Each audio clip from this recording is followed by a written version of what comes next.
We do all kinds of things here at Word in Your Ear. Videocasts like this. Podcasts like this. Crowdcast events with famous authors. Live quizzes. And we can guarantee to make your next birthday one you'll never forget. There's only one way to guarantee getting all of this, to getting it before anybody else, and that's to sign on to be a supporter on Patreon. Full details at this address. We are rolling. Right, well, it's a special Word in Your Ear with, Professor, we call him Professor Eamonn Forde. You're Professor not a professor, Eamonn Forde. You promoted me. All right. I haven't earned my professorship yet. All right. Well, you, as far as we're concerned, you're Professor Eamonn Forde, because I am a doctor. That is. Well, true. there you go. There you are. It's more than Dr. Fox was. So there you go. So back in the days of Word, the printed magazine, whenever there was anything going on in the music business or not going on in the music business, the cry used to go up, call Eamonn. Eamonn will know all about this, because Eamonn keeps a weather eye on this, or those sort of stuff. So I thought, partly because it's just a delight to see you and to catch up with you. And you both. But also, particularly in this time of pandemic and massive uncertain times, as they say, that 3-word cliche. Yes, I thought it might be a particularly good idea to catch up. So what I propose to do, Eamonn, is just first of all, let's just talk about the pandemic, and then we'll talk about things that are changing structurally. It's not my fault. I didn't cause it. No, absolutely. Then we can get into the technology, and we may ask the odd stupid, really obvious question. But I'll have some fairly rudimentary queries. I will give an equally stupid and obvious answer. Good. So let's start with the pandemic. We've heard a lot about what the film business is thinking right now, postponing movies, worrying about cinemas and so forth. Broadly, what's the music business thinking during pandemic? Is it thinking doom and gloom, or is it thinking it's getting by? We'll have to break it down into different segments of the music industry. Some parts are doing all right for the moment. Some parts have been completely just kind of wiped off the map. Obviously, live is the big part of that. So right. If you look at the live industry, which for most artists is where they make most of their money, that's basically gone. I will talk about some examples about where there have been examples of live concerts, be they virtual or be they in actual venues. They're happening, but obviously the entire summer festival season wiped off. That's where lots of artists kind of make a lot of their money. And then all of the ancillary people around that, from roadies to catering companies to van hire companies, this entire infrastructure around the live industry is completely gone.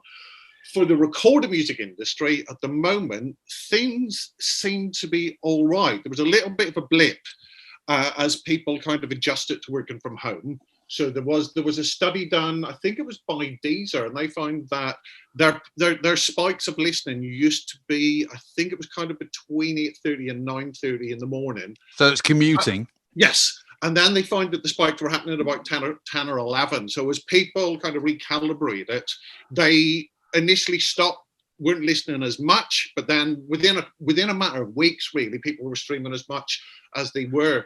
And that's the one good thing for the record business. 20 years ago, digital was threatening to pull the entire thing inside out.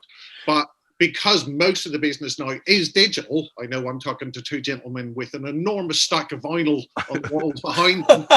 As far as record companies are concerned, the business is predominantly digital, and that's not affected by the pandemic, because the whole point is that people have already paid a subscription, so it's up to them how much they stream. We will get into how that money trickles down or doesn't trickle down to the artists when we talk about the broken record campaign. Right, sure. But if you look at the revenues from the labels are reporting, they're not so panicked at the moment.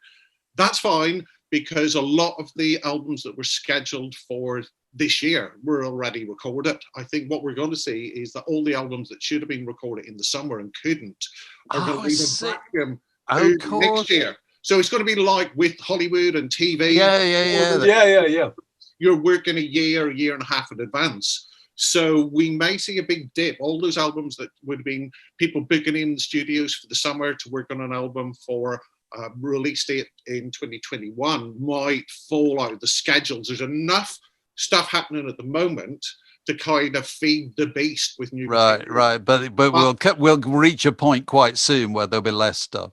Can we ask about live music? Was there a particular type of live music that's working better than other types in the current situation where people are putting on live concerts with actual audience? It must favour certain types of music. At the moment, what's happening is that lots of people have jumped onto live stream, and everybody was kind of very wary of live stream and going, "Oh, it's just a gimmick, nobody cares." And then suddenly, pandemic, live stream is the future. Let's all do that. So everybody was live streaming, be it through their Facebook or Instagram, or then there was a number of dedicated kind of live streaming sites that come on board.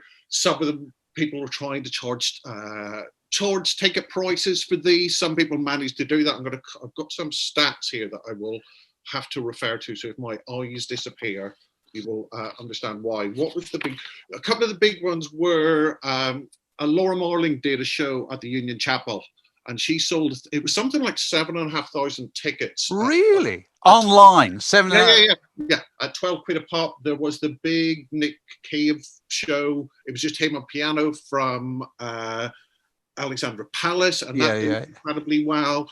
Then there was, let me just dig up. Right, so there have been successful examples. But that's got to work better than the live rock band. Yeah, an even bigger one I want to talk about. Well, there was a Japanese artist called Real, and he made $130,000 from a stream on YouTube in August. But BTS, South Korean boy band juggernaut, they did a live stream of a show, and they were selling tickets for between 29,000 won and 39,000 won, which is between 20 quid and 25 quid a ticket. And they had 756,000 people pay to watch this, which means they made a minimum gross of 14.5 million from one live stream. That's true.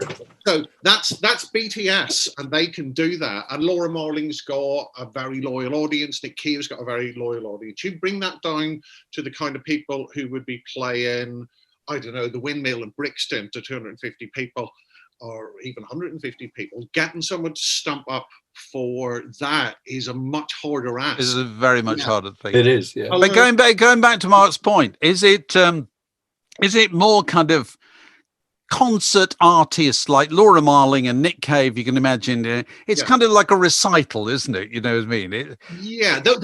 Those kind of things work. They had a really beautiful venue. If people don't know, the Union Chapel in Islington. Yeah, it looks lovely. Church, and it's just the most astonishing, beautiful venue you'll ever go to. Very cold, very uncomfortable. Very uncomfortable pews. It's more comfortable on your laptop than it is in real life. Palace, possibly the worst venue to get to. Yes, absolutely. It's also an incredible venue, but it looks beautiful. And the fact that they just had Nick Cave with a grand piano there, it was a phenomenal thing. And that's getting a cinema release as well. Oh, really? Amazing. But I spoke to the founders of Dice, which is like a mobile ticketing company, and they had to create a whole new thing called Dice TV, which was designed to allows smaller artists to do quality live streams, because they looked at it and they just went, the quality of this is terrible. It's somebody holding up their phone. It just doesn't look good. It doesn't sound good. And what they were doing was that they found that lots of artists were able to kind of create limited edition merchandise for their shows and sell that. And that was perhaps the ticketing, you would have to charge a kind of nominal fee to get in, or even no fee.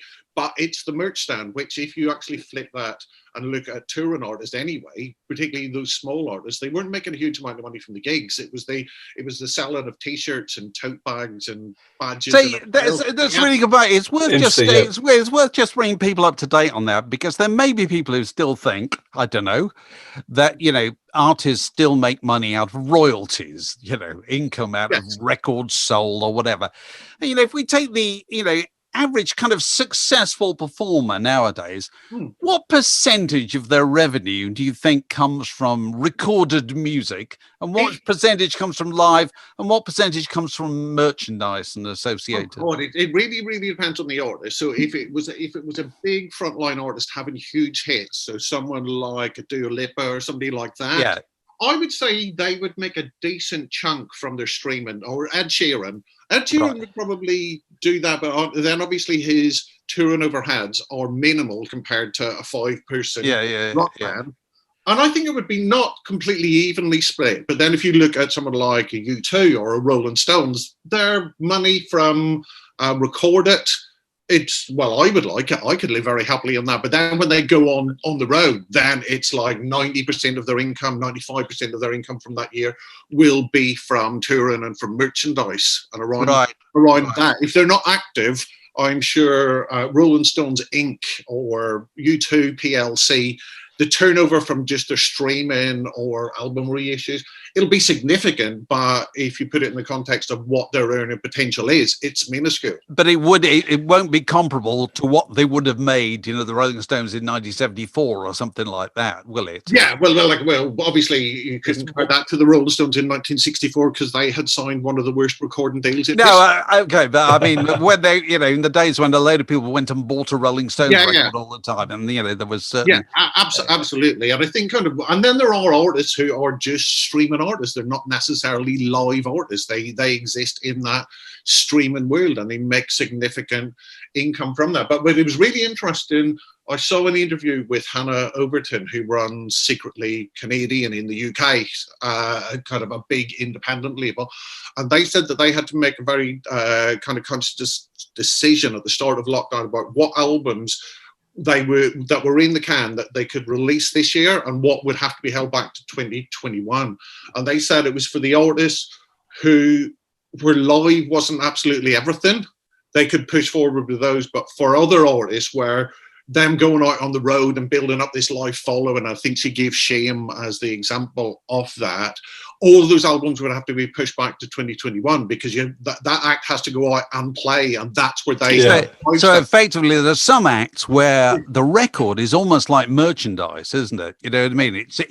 You go out and you buy the T-shirt, and you buy the CD or the record or whatever. Well, for some artists, they don't stream enough to make a good living from that. They're not hitting those big numbers.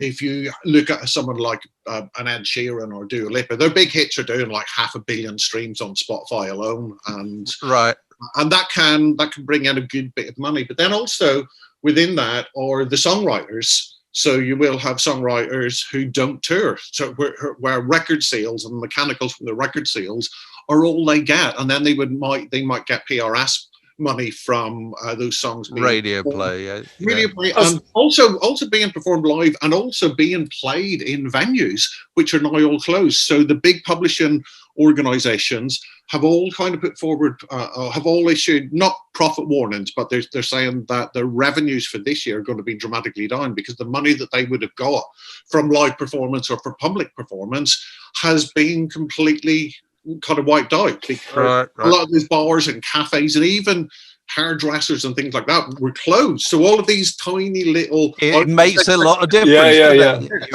All of these things were closed. So basically a lot of the industry was closed for business apart from obviously streaming services and then what the industry loves to call D2C, direct to consumer. So that would be like buying the deluxe vinyl edition or signed edition from the band's website, and lots of independent acts do pretty well out of that because of a loyal audience. They might only sell, for a small artist, they might only sell a couple of thousand albums, but they cut their cloth accordingly. But in terms of doing well, I think for certain artists that record shops are still doing. I think I was speaking to someone who lives in Brighton at the weekend, and they were saying that Resident there were apparently doing their best business in years because lots and lots of people were buying stuff on mail order.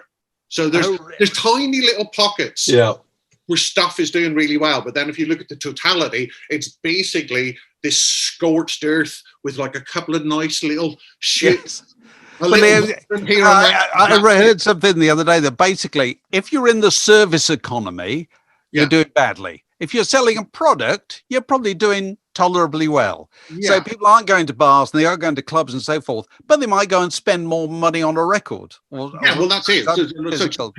And also, lots of artists have done that. It's not quite kind of moral blackmail, but they still go on.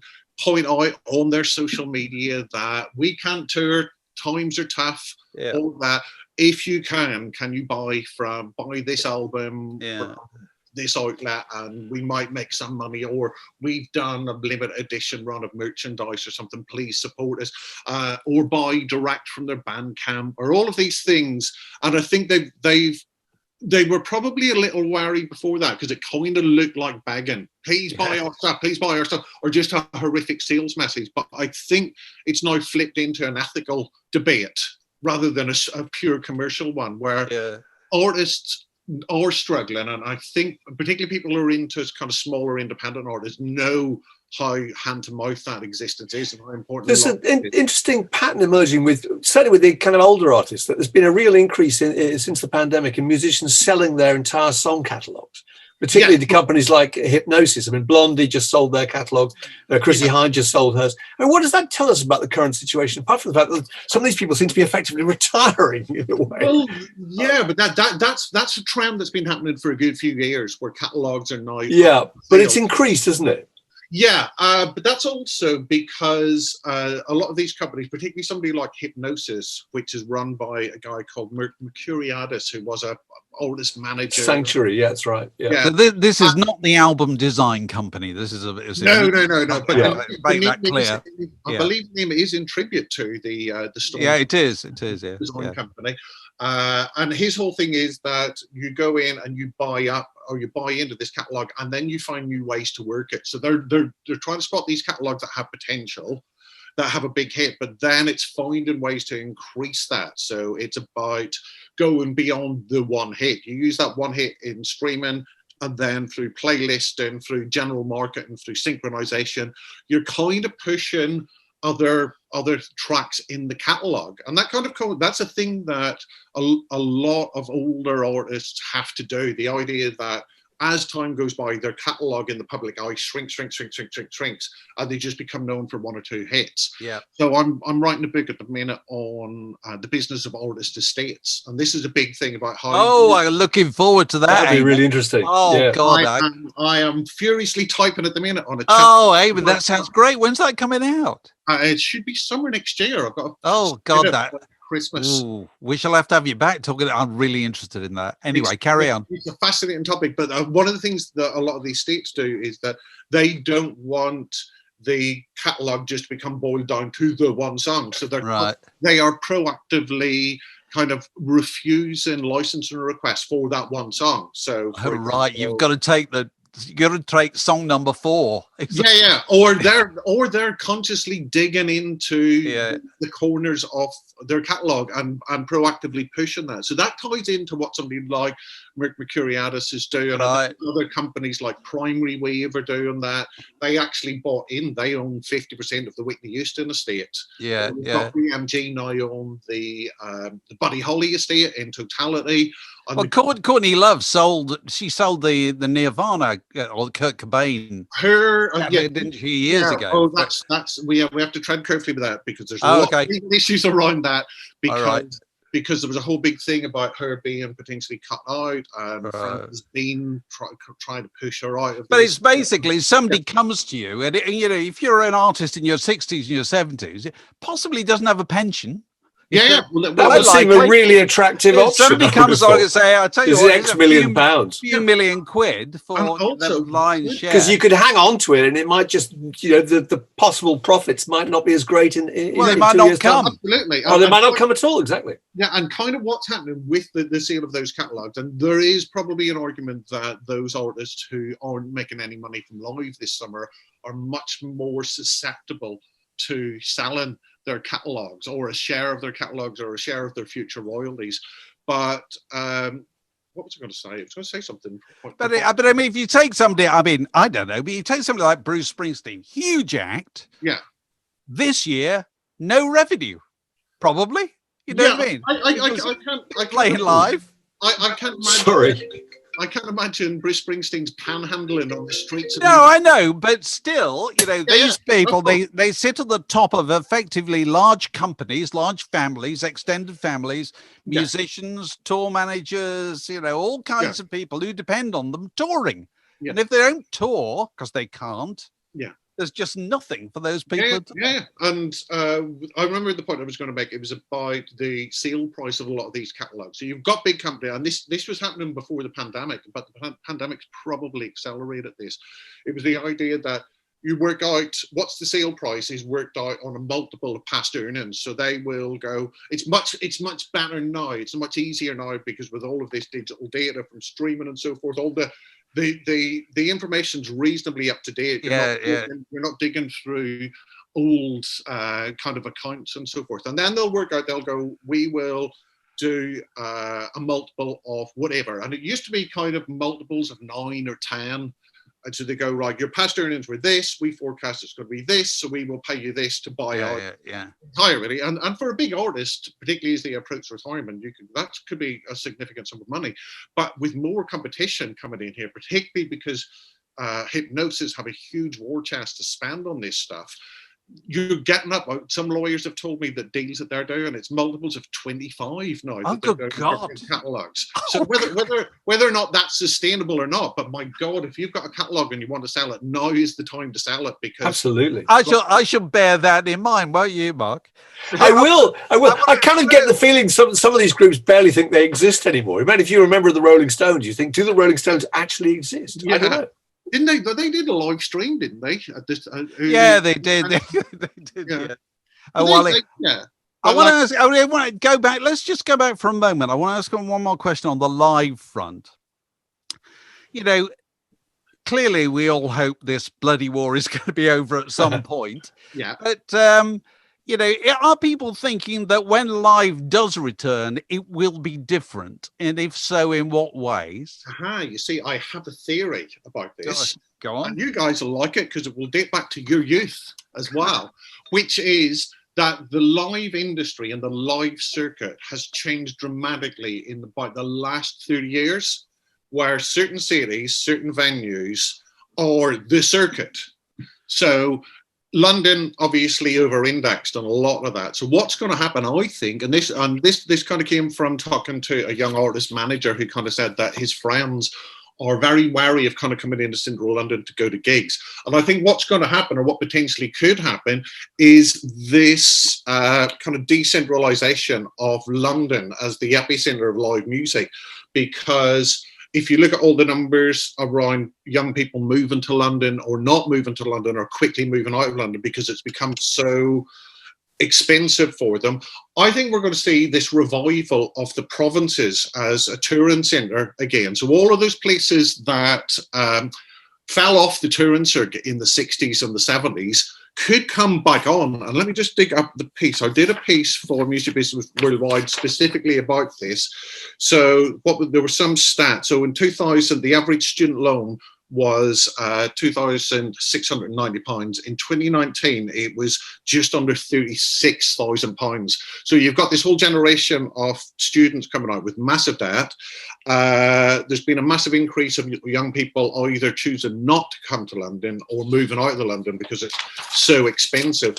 So the pandemic has shown that lots of people can work remotely. You can have a London job without being based in London and all that. So I think what we're going to find with remote working is that people will be living in these, staying in satellite towns or whatever, and the gig circuit's going to have to come to them.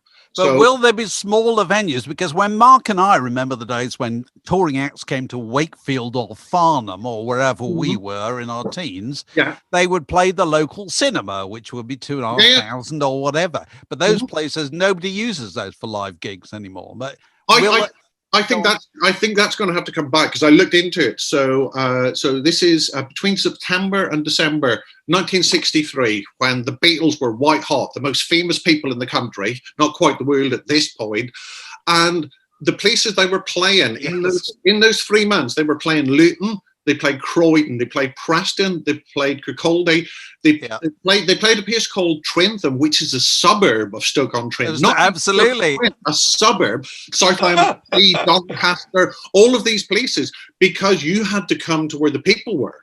People didn't have access to cars, public transport, late night transport was not an option. So the bands had to come to them.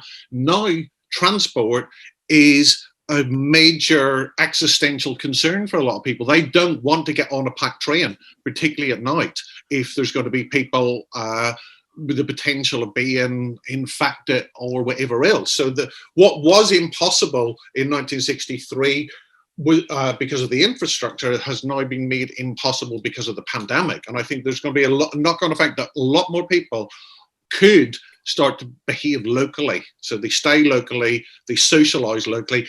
And the idea, like I'm sure you guys have been in central London in the last couple of months, it's a ghost town. There's nothing. Absolutely. Yeah. And I think that's going to be, you've got major companies saying, oh, you can work from home until next year. But you've also just now, you've got proof of concept. The idea that people can work from home. They don't have to go into an office. So there's going to be these enormous office spaces and the infrastructure around that in central London that will just become untenable. Because people can work from home. The idea of the commute, I think, is totally up for grabs. Yeah. And that then has a knock-on effect for entertainment, because if you're young, and you're coming into central London, or you're in Dalston or Camden or whatever, you'll just stay on and work, and you'll go to the pub, and then you'll go to a gig. If you're not in town because you're not at work, or you're not going to come in specially. Are you going to go out of your way to go to somewhere in Dalston Junction to see a hot new band? Probably not, unless you live there. So I think... talking of young people, as you were there... I'm an expert on young people. We all are. We need to know about the means that they are consuming music now. Now, Dave and I are still slightly out of the loop on things like TikTok, aren't we, though? Is that fair to say? It's fair to say. Yeah, go on. So you'll have to explain that to us. What is TikTok? TikTok, TikTok, like all these things, is not inherently new. It's short form video. So it's basically you make 15-second videos and you share them. So you share them through the app. People follow you. You get served up stuff. Music's obviously a big part of that because people do skits, they do little dances, that kind of stuff. But there was an app in about 2013, 2014 called Vine, which was all about short form video. Yeah. And that's what TikTok is. TikTok is just a refinement of that, in the same way that Apple didn't invent the MP3 player, it just perfected it. TikTok's kind of perfected this idea of short-form content. And you've got a whole generation growing up, this is how they consume music. And there's lots of different ways that they do that. So it's some of this is driven by influencers, so they will be paid to kind of seed a particular track or do a dance routine for a hot new single or something like that, and they obviously should be declaring that as a kind of paid promotion. That's one way to push stuff. Another way is that it becomes an A&R resource where, rather than go looking on YouTube, young kind of pop musicians and singers and performers are going to TikTok to hope to build up an audience. And then just really weird things happen on TikTok that you have no control of, particularly over catalog. And now, to point out, TikTok has a licensing agreement with a lot of labels and publishers where you can actually pull in a 15-second clip of the actual audio. You don't have to have it playing in the background. So you've got the audio embedded in the video. It's there for you to play with. Basically. Yeah. So it's basically, you can just go, add soundtrack, and then you can also... And it will add... Oh, really? Yeah, and from that, then that will push out to Apple Music or Spotify if you want to hear the full song. So a couple of interesting examples are that guy, oh my God, what's his name? Matthew Wilder, Break My Stride, became a bit of a hit again because for some reason, some young kid had found this song, started doing a dance routine, everybody started copying them. We were all using Break My Stride.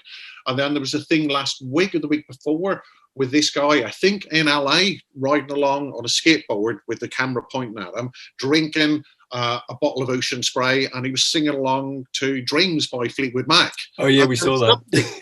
And that went out, and then Mick Fleetwood did the same thing. I know. But where's the benefit of that? I can see why that causes, a sensation. Yeah. If you're the owner of Dreams, I know whoever owns it, Warner Brothers, Fleetwood Mac, or whatever. Where's the benefit for you in the end? Well, there's a massive spike in streams immediately, right. But also you're finding that young people, so an 18-year-old or a 16-year-old, might be encountering Fleetwood Mac for the first time. So then they go in and they dig into rumours, and go back to the catalogue, yeah, and whatever else, and then going back to my estates book. There's a whole chapter in this, which is how do you introduce new audiences to old music? How do you make Johnny Cash or whoever or Sid Barrett relevant to a 15-year-old today? So there's all of these different things. So TikTok's a part of that. Getting music and ads is a part of that. Music and films. There's all of these different things that estates are doing. And this isn't something explicit to TikTok, but it's happening. Sometimes you can try and seed this stuff, and if it looks forced, I think it doesn't work. Yeah. No. Yeah. I think the kids, the young people. Geez, I sound like a. I think the heavy users of TikTok they sniff that stuff out instantly. The idea that young people are stupid and just these passive consumers of media is completely wrong. Once you try and push something at them, they go, not happening. Absolutely not happening. You'll see a lot of these things that will be referred to as a challenge or a hashtag challenge. And I remember speaking to someone at TikTok, and they said, if you're trying to see this, if you're trying to make something go viral, which almost seems like an oxymoron, but never ever use the word challenge, because the kids looking at it will just go, clear off, granddad. Yes. Yeah. And I think they are incredibly discerning consumers. So, and you've only got a 15-second window, so you've got to have it's that old line like "Don't Boris get to the chorus, rocks out" thesis, and that's never been more pronounced. And I think that's also a carry on from what you're seeing with something like Spotify as well. I can't remember who it was. It was a critic for the New York Times. I think I probably got the name or their publication wrong. They came up with this idea of Spotify core, which is the architecture of music is changing because Spotify only starts to count something as a play and therefore play a royalty if it's been played for 30 seconds or more. Right. And if you're switching off before 30 seconds, that just comes up as a skip and it counts against you. So the whole idea that they're just industrializing the writing of songs and everything's front loaded, it's just grab your attention. The idea of the meandering kind of 3-minute intro can exist. You're basically all about the impact, isn't it? All about the opening sequence. Yeah. You've got to go massive. You've got to put the chorus at the front and then probably a key change within the first 20 seconds just to hold people's attention, particularly if they're listening on a playlist and they're just skipping over all of that stuff. No, so I think TikTok's part of that culture, that idea of I don't think that necessarily negates good songwriting. I just think it focuses good songwriting where you have to go, right, okay, I've got 15 seconds. In old money, it was 3 minutes. You had 3 minutes to state your case and get DJs to listen and not have the audience switch off. And I think to write a song that hooks someone within 15 seconds is not a negation of songwriting as an art. I think it's an amplification. It's a fantastic skill. Can you hook someone? And I can't remember who it was. I don't know. You might have been talking about that on the I Am the Egg podcast, where they talked about the Beatles were brilliant at intros and brilliant at outros. Because they understood. You got to grab them right. Well, Beatles records overwhelmingly start right at the beginning. Yeah, I think they don't have long start with the chorus, don't they? It's the most exciting bit of any Beatles song. Well, not just the Beatles. It's Nile Rodgers. What was his key contribution to David Bowie's "Let's Dance"? He said, "Start with the bloody chorus." Well, that's what made it a hit. Which was obviously the reference to "Twist and Shout" as well. So that's changing the way, and I don't think that's attention deficit disorder. I just think that there's so much choice for people like her and I, that with playlists and stuff on TikTok, if something can cut through all of that noise, I think that's a sign that it's a phenomenal piece of work. Okay, let's just talk briefly about Spotify, because this comes up regularly. Artists clearly feel they're not getting paid enough and so forth. And what appears to happen with streaming is, it seems to me, that the few people at the top make extraordinary amounts of money, and everybody below not so much at all, because they're in a different business than the business. Is this going to change? there's lots and lots of debates about this. One of the big issues is that Spotify pays out 70% of its revenue to rights owners, etc. That changes, and it's very, very hard. There's not a minimum per stream rate because there's different things. There's the rates are higher in certain more mature markets. If someone's using the free service, the royalties are slightly different, all of these things. And then there's a knock-on effect about what is the deal that the artist has with the record company. And invariably, with a major record company, they're taking the lion's share and the artist is not getting very much. But there's a wider issue with the way that Spotify works out how it pays, where it's just all of this money comes in and they go, right, okay, we've made this much from advertising, we've made this much from subscription this month, and here's everything that's been played. Here's the billions of songs that have been played. How do we apportion that out? And it's kind of worked out on market share rather than, so the extreme example is you really, really love, I don't know, you love Tim Buckley and all you pay £10 a month for Spotify and all you play all month is Tim Buckley. So if Spotify pays 30%, keeps 30% of that £10 and pays 70% to rights holders, and they're all Tim Buckley original songs, let's say. So 70% of that money, so £7 of your money, you think is going to go to Warner and Tim Buckley's publisher, and then that's apportioned out as per his contract. But it doesn't work like that because you could end up, you're effectively paying money towards Drake or Ed Sheeran because they're big, and the whole system then means that the bigger they are, the more they share. So it's all based on a market share, which is a very, very weird thing. And it's partly because of the agreements that it has with the major labels and all of this. And to counter that, there is a model called user-centric licensing.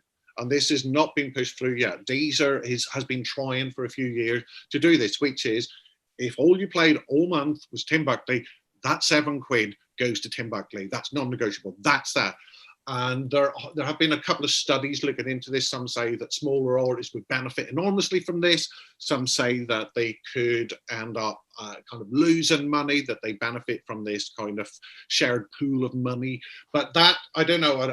So that's part of the broken record debate, to say that the model of payment from Spotify they see is wrong. It should be whatever you pay for, your money therefore goes. So, and obviously it will rise and fall depending on how much you listen to. So if you only listen to one song for that entire month, should that without technically should mean £7 goes to the copyright owners in that one song. And then some months you might pay 100 songs, so then that reduces it to 70p a song. And then in another month you might have loads of people around and you're playing loads of songs, and you play 1,000 songs that month, but you're still only paying out £10 a month, of which £7 goes to rights holders. So it's a very difficult business to predict because it fluctuates based on your consumption. And the payment systems within that are very convoluted, and some artists feel that they are being stacked up to favour the major labels and to penalise everyone else. So the idea of like the rich get richer, and that it just becomes a virtuous circle for the rich and a vicious circle. Well, that's what tends to happen in every area of the internet, isn't it? You have a small number of winners and everybody else. But it's also, and then there's the whole recommendation thing that the more an artist does well, the more it's recommended to more people, which makes it do even better. So it just becomes, so it's like I think there's various stats out there. It's like the top 100 artists account for about 60% of revenue coming from Spotify, because when they put out a single, it does 300 million streams or whatever. And it's very, very hard as a small artist to compete with that. So they used the Broken Record campaign, used the pandemic as the focus for this, because they're going, a lot of these artists made their money from live. They didn't really see streaming. They saw streaming as promotion, but at the point now where they desperately need the money, we need to look at how to fix this. So that's a big debate whether or not but then you look at the way some independent record companies do things. They've got a much more egalitarian way to how stuff is paid out. I think Beggars Group did a thing a few years ago where if any artist was unrecouped on their balance, a historic artist on Beggars, they just wiped that out because a lot of this money just goes to pay off kind of historic advances from 30 years ago or whatever. So Beggar said, for all streaming revenue, we start again. It's a clean slate for streaming, so that these artists can start to make money. The major labels have not embraced it. No, I'm sure.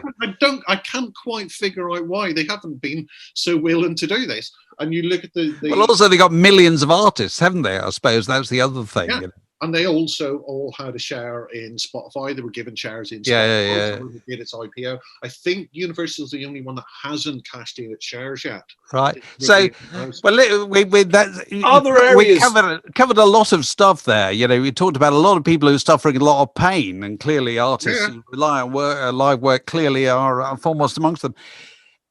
Who are the people who are doing better than you might think in this? Yeah, there must be areas that are on the way up, surely. Yeah, I spoke to someone for a piece I did about catalogue acquisition a while ago, and they said that the immediate winners that they were seeing, anyway, working in classical, because people working from home and they wanted music to work to or something to relax to, and kids' music.